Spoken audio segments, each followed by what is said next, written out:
I glide like a shade amongst arborescent ferns, treading with unsteady feet the colored marls and the particolored clays. I lean for support against the trunks of immense conifers. I lie in the shade of sphenophylla, wedge-leaved, asterophylla, star-leaved, and lycopods, 100 feet high.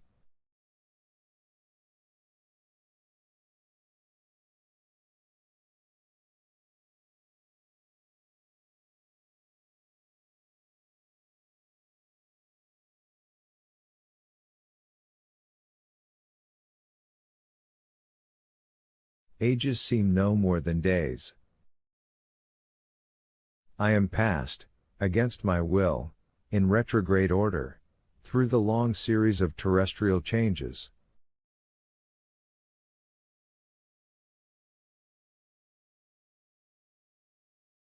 Plants disappear, granite rocks soften, intense heat converts solid bodies into thick fluids, the waters again cover the face of the earth, they boil, they rise in whirling eddies of steam, white and ghastly mists wrap round the shifting forms of the earth, which by imperceptible degrees dissolves into a gaseous mass, glowing fiery red and white, as large and as shining as the sun.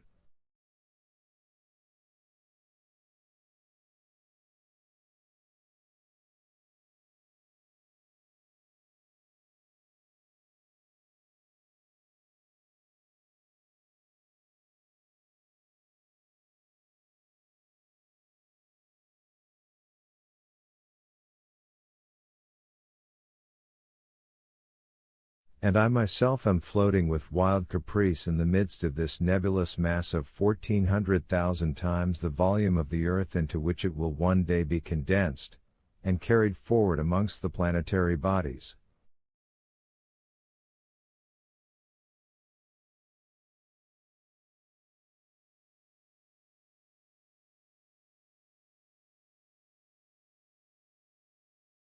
My body is no longer firm and terrestrial.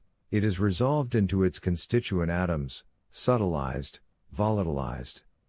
Sublimed into imponderable vapor, I mingle and am lost in the endless foods of those vast globular volumes of vaporous mists, which roll upon their flaming orbits through infinite space.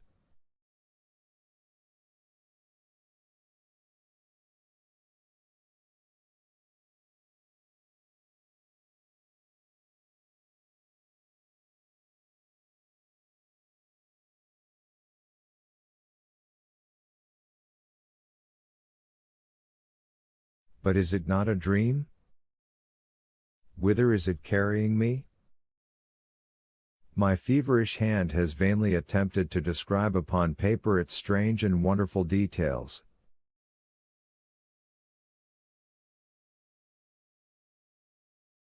I have forgotten everything that surrounds me. The professor, the guide, the raft, are all gone out of my ken.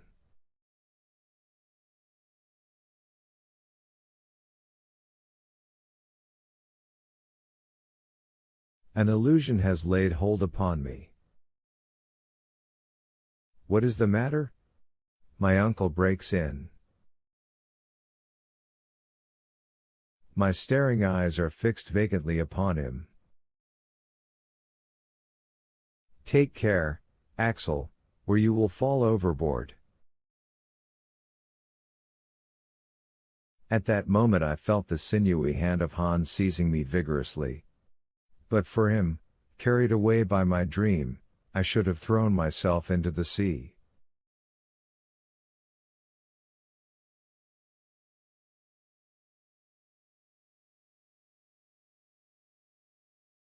Is he mad?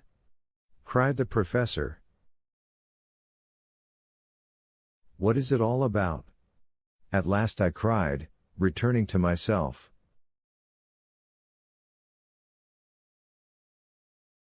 Do you feel ill?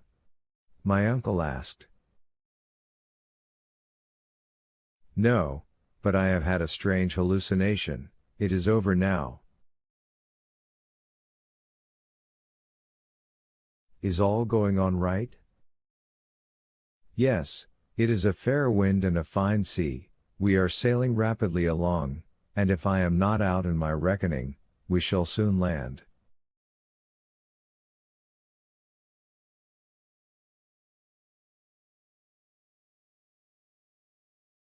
At these words I rose and gazed round upon the horizon, still everywhere bounded by clouds alone.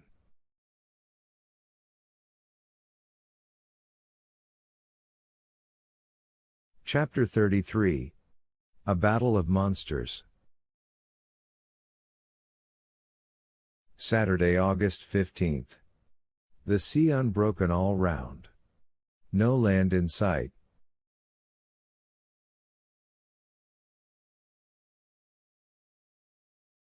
The horizon seems extremely distant. My head is still stupefied with the vivid reality of my dream. My uncle has had no dreams, but he is out of temper.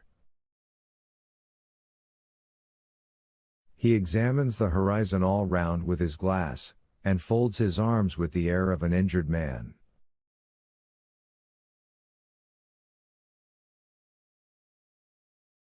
I remarked that Professor Liedenbrock has a tendency to relapse into an impatient mood, and I make a note of it in my log.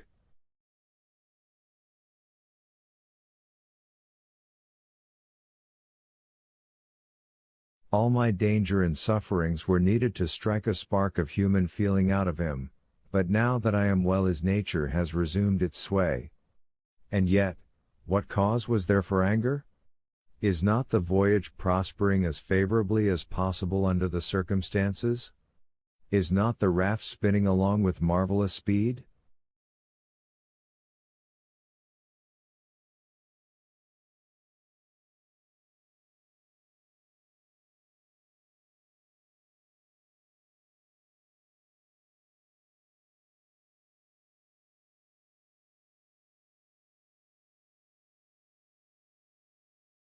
You seem anxious, my uncle, I said, seeing him continually with his glass to his eye.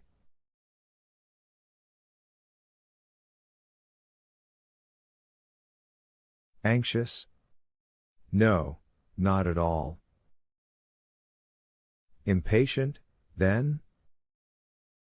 One might be, with less reason than now. Yet we are going very fast. What does that signify? I am not complaining that the rate is slow, but that the sea is so wide. I then remembered that the professor, before starting, had estimated the length of this underground sea at 30 leagues.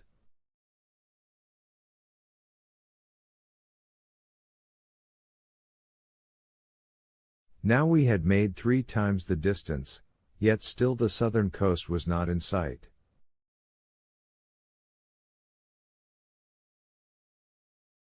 We are not descending as we ought to be, the professor declares. We are losing time, and the fact is, I have not come all this way to take a little sail upon a pond on a raft.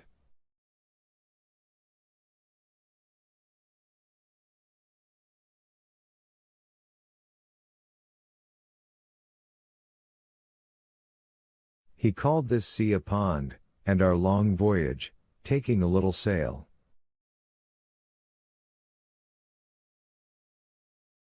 But, I remarked, since we have followed the road that Saknussemm has shown us.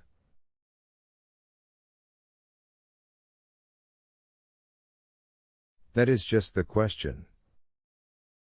Have we followed that road? Did Saknussemm meet this sheet of water? Did he cross it?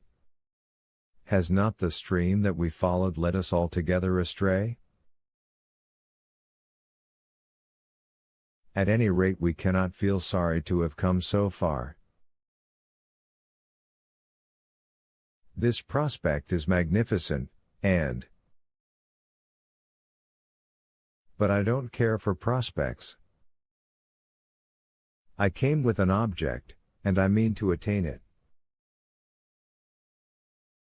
Therefore don't talk to me about views and prospects. I take this as my answer, and I leave the professor to bite his lips with impatience.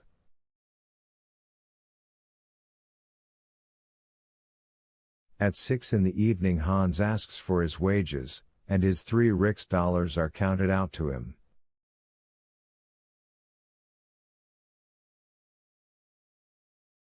Sunday, August 16th. Nothing new. Weather unchanged. The wind freshens. On awaking, my first thought was to observe the intensity of the light. I was possessed with an apprehension lest the electric light should grow dim, or fail altogether.